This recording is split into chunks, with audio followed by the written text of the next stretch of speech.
کرب و بے قراری کے وقت دعائیں۔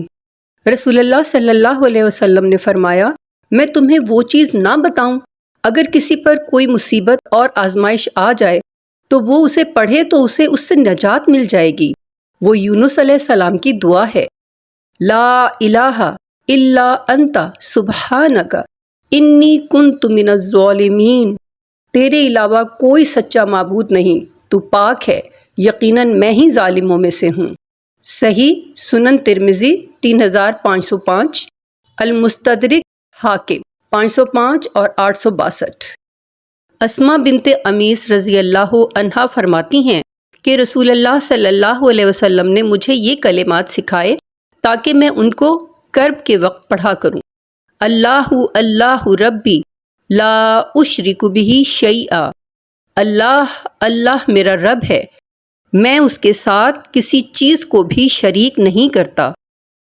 بڑے بڑے گناہ، ذات برادری کو حقیر جاننا یا طعنہ دینا۔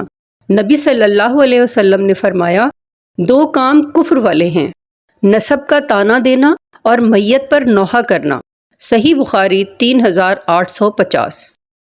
نبی صلی اللہ علیہ وسلم نے فرمایا، یہ کام جاہلیت والے ہیں، خاندانی فخر کرنا، کسی کو نسب میں طعنہ دینا۔